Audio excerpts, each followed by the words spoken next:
Hello friends, आज मैं आपके सामने जे एडवांस सेंगेस का अलजेब्रा और कैलकुलस पार्ट रिव्यू करने वाला हूं। तो चलिए फिर शुरू करते हैं। तो पहले मैं अलजेब्रा का रिव्यू करूंगा।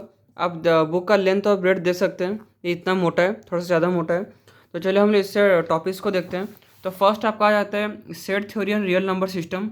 ये आपके सारे सब टॉपिक्स हैं, इसमें सब थ्योरी कवर्ड है। देन आपका आता है थ्योरी ऑफ इक्वेशंस, इसमें सारे आपके टॉपिक कवर्ड हैं। देन नेक्स्ट टॉपिक का आपका आता है कॉम्प्लेक्स नंबर्स। देन नेक्स्ट आपका आता है principle of mathematics induction. Then आता है प्रोग्रेशन सीरीज। देन आपका आ जाता है इनइक्वलिटीज इन्वॉल्विंग मीन्स। देन आपका आता है परम्यूटेशन एंड कॉम्बिनेशन। देन आपका आता है बाइनोमियल थ्योरम। देन आपका आता है प्रोबेबिलिटी पार्ट 1। देन आपका आता है मैथमेटिकल रीजनिंग। देन आपका आता है स्टैटिस्टिक्स। देन आपका आता है डिटर्मिनेंट्स। देन आपका आता है मैट्रिसेस। देन आपका आता है प्रोबेबिलिटी पार्ट 2। देन आपका आ जाता है सॉल्यूशन। देन आपका आ जाता है अपेंडिक्स पार्ट 1, 2 एंड 3। तो हम पहले आपका प्रीफेस आ जाता है, जिसमें उन्होंने बोला है कि कैसे प्रिपरेशन करना है ऑथर जी ने। और ये आपका आ गया set number and real number system. तो हम चलिए कोई रैंडम चैप्टर का रिव्यू करते हैं। फर्स्ट आपका सारा थ्योरी दिया होता है, इन डिटेल में थ्योरी होता है। मतलब ये आपका नॉर्मल थ्योरी नहीं होता, ये आपका होता है एप्लीकेशन बेस्ड थ्योरी। मतलब आप ये थ्योरी को पढ़ के डायरेक्टली क्वेश्चन में अप्लाई कर सकते हैं। पूरा एप्लीकेशन बेस्ड थ्योरी है, पूरा अच्छे से एक्सप्लेन है कि आप कैसे एक थ्योरी से आप क्वेश्चन में शिफ्ट हो सकते हैं। देन आपका सेट्स आ जाता है पूरा। देन आपका आता है इलस्ट्रेशन 1.1। देखिए हर थ्योरी का आपका इलस्ट्रेशन दिया होता है। तो ये खत्म हो गया। और ऐसे आपका बॉक्स में इंपॉर्टेंट पॉइंट दिया होता है। ये पॉइंट बहुत ही इंपॉर्टेंट होता है। आपको पता ही होगा आजकल जेई में स्टेटमेंट बेस्ड क्वेश्चन आते हैं, तो उसके लिए आपको ये बॉक्स बहुत ही इंपॉर्टेंट है। देन नेक्स्ट आपका आ गया इलस्ट्रेशन 1.2। ऐसे करके आपका पूरा दिया होता है थ्योरी इलस्ट्रेशन इलस्ट्रेशन 1.4। देन ऐसे करके आपका पूरा चैप्टर कवर होता है। देन बीच बीच में आपका आता है कंसेप्ट एप्लीकेशन एक्सरसाइज, इसमें 1.1 आ गया कंसेप्ट एप्लीकेशन एक्सरसाइज। तो मैं आपको एक चीज़ बोलना चाहता हूँ, आपको कभी भी इलस्ट्रेशन को अपने से सॉल्व नहीं करना है। इसका मतलब ये है कि आपको देखना है कि कैसे एक क्वेश्चन में एक तो कंसेप्ट अप्लाई हो रहा है। मतलब आप क्वेश्चन को देख लिया, आपको माइंड में सोचना है ओह ऐसे अप्लाई होगा, ओह ऐसे अप्लाई हो रहा है। ऐसे करके आपको पूरा अच्छे से अंडरस्टैंड करना है, खुद नहीं बैठ जाना है कि मुझे क्वेश्चन सॉल्व करना है। लेकिन कंसेप्ट एप्लीकेशन एक्सरसाइज को आपको एक तो कॉपी लेना है, बीट बाय बीट आपको सॉल्व करना है। जो क्वेश्चन आपसे गलत हो रहा है वो क्वेश्चन को आपको एटलीस्ट 10 बार ट्राई करना है। देन सॉल्यूशन देखना है, देन और 5 बार ट्राई करना है। ये मैथमेटिक्स के लिए बहुत ही इंपॉर्टेंट है, तभी आके आपका अप्रोच बनेगा। देन नेक्स्ट आपका आ गया, ये सब थ्योरी आपका आ गया। बीच बीच में आपका कंसेप्ट एप्लीकेशन एक्सरसाइज दिया होता है, और लास्ट में आपका दिया होता है सॉल्व एग्जाम्पल। तो बेसिकली जो आपका सॉल्व एग्जाम्पल होता है, इसमें थोड़ा हायर लेवल का क्वेश्चन दिया होता है। और चैप्टर में इस चैप्टर में या फिर और कोई चैप्टर से जितने भी कंसेप्ट हैं उसको इंटीग्रेट करके क्वेश्चन बना होता है, तो बहुत ही अच्छे क्वेश्चन होते हैं। तो ये जैसे आपका ये पहला चैप्टर है, उसमें 69 ठो इलस्ट्रेशन दिए हैं, 5 ठो कंसेप्ट एप्लीकेशन एक्सरसाइज दिया गया है, और टोटल आपको दिया गया है 11 ठो एग्जाम्पल। देन आपका एक्सरसाइज में है single correct answer type. Then आपका दिया है आर्काइव्स। तो ये छोटा चैप्टर था, इसीलिए आपका थोड़ा सा कम क्वेश्चन टाइप्स दिए हैं। जैसे हम लोग देखते हैं थ्योरी ऑफ इक्वेशन में, तो इसमें आपको टोटल मिल जाते हैं,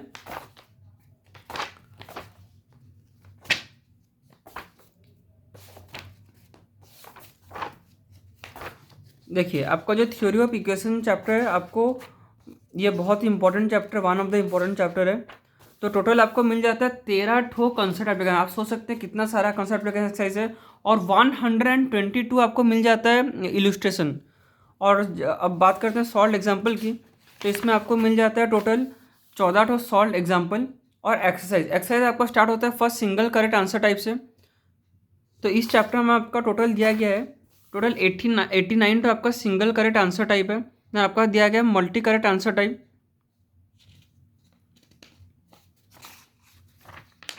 आपका टोटल 30 आपका टोटल 38 ठो मल्टी करेक्ट आंसर टाइप है। देन लिंक कंप्रेंशन आपका टोटल क्वेश्चन दिया गया है। आपका टोटल लिंक कंप्रेंशन और टोटल 37 ठो क्वेश्चन है। देन मैट्रिक्स में आपका मैथ्स में आपका टोटल 6 ठो क्वेश्चन है। देन न्यूमेरिकल टाइप में आपका टोटल 43 ठो क्वेश्चन है। देन आपका आर्काइव्स। आर्काइव्स में आपका जेई मेन का है और जेई एडवांस का। आपको अलग से कोई पीआईक्यू बुक खरीदने की जरूरत नहीं है। और जो मुझे सेंगेज का सबसे बेस्ट बात लगता है वो है उसका सॉल्यूशन। आपको अलग से कोई भी एक्सटर्नल साइट में जाने की कोई ज़रूरत नहीं है सॉल्यूशन देखने के लिए। आप देख सकते हैं पूरे डिटेल में सॉल्यूशन दिया है बिट बाय बिट, वो कंसेप्ट एप्लीकेशन एक्सरसाइज हो या फिर जो भी क्वेश्चन हो उसका इन डेप्थ में आपको आंसर दिया गया है। तो आपको बाहर से कोई सर्च करने की जरूरत नहीं, जो कि आपका रियली टाइम बहुत ही बचाता है। नेक्स्ट आपका आ गया अपेंडिक्स। तो बेसिकली अपेंडिक्स में आपका जेई का रिसेंट का पास्ट ईयर क्वेश्चन दिया होता है। जैसे आपका आ गया अपेंडिक्स पार्ट 2, उसमें आपका चैप्टर वाइज क्वेश्चन दिया है 2020 का। ना आपका आ गया अपेंडिक्स पार्ट 3, इसमें आपका जे एडवांस 2019 का क्वेश्चन दिया गया है।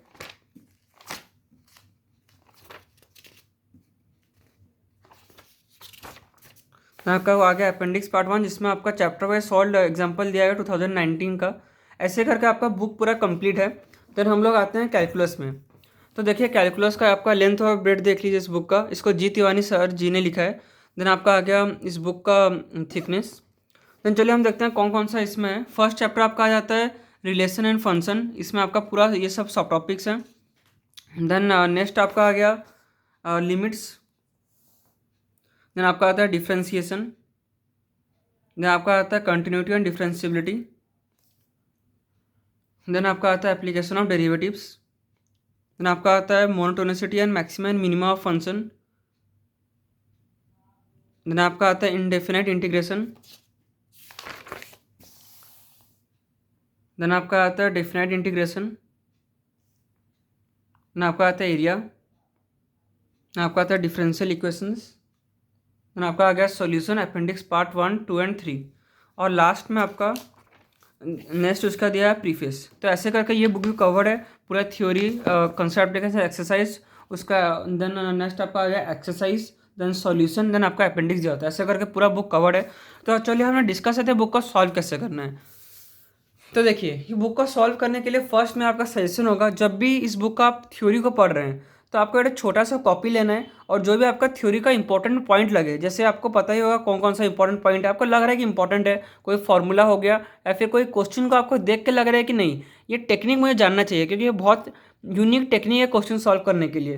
तो आपको एक छोटा सा कॉपी रखना है और उसमें आपको लिखना है कि कौन कौन सा टेक्निक हो सकता है उसको, क्योंकि बहुत ही वास्ट बुक है। आप एग्जाम के टाइम रिवीजन करते समय आपको बहुत ही डिफिकल्टी होगा। तो ये काम आपको करना है। अब हम डिस्कस करते हैं जो सेल्फ स्टडी कर रहे हैं और जो कोचिंग जा रहे हैं वो दोनों इसको कैसे सॉल्व करें। जो सेल्फ स्टडी जा रहे हैं आपको बहुत अच्छे से याद रखना है, आपको बिट बाय बिट सॉल्व करना है। यही बुक है जो आपको मैथमेटिक्स को एक बहुत ही बेसिक लेवल से जे एडवांस लेवल तक ले सकता है। मैंने सबसे बेस्ट बुक मार्केट में यही बुक है। पूरा डिटेल में थ्योरी है, तो अलग से आपको थ्योरी बुक खरीदने की कोई ज़रूरत नहीं है। पूरे डिटेल में आपका एग्जाम्पल से, आपको कोई अलग से एग्जाम्पल बुक या फिर आपको कोई सॉल्व एक्सरसाइज बुक खरीदने की ज़रूरत नहीं है। थ्योरी का ज़रूरत नहीं, क्वेश्चन का ज़रूरत नहीं, और आर्काइव्स में आपको सारा पीआईक्यू दिया गया है। तो आपको पास्ट ईयर बुक खरीदने का भी जरूरत नहीं, एक बुक में पूरा कॉम्बो है।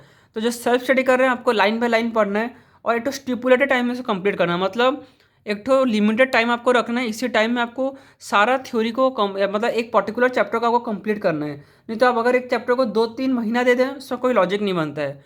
पूरा रखिए, 10 दिन में कंप्लीट करना है, 2 दिन बफर टाइम रहेगा, 12 दिन कंप्लीट करना है एट एनी कॉस्ट। ऐसे करके आपको धीरे धीरे चलना पड़ेगा।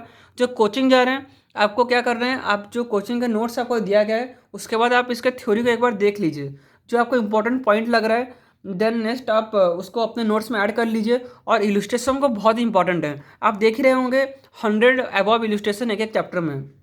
तो आपको हर एक इलस्ट्रेशन को आप सॉल्व नहीं कर सकते हैं, तो इसीलिए आपको सोचना है, कंसेप्ट को अप्लाई करना है और ऑब्जर्व करना है। ऑब्जर्व आप याद रखिए वर्ड को, ऑब्जर्व करके आप सीख सकते हैं मैथमेटिक्स को।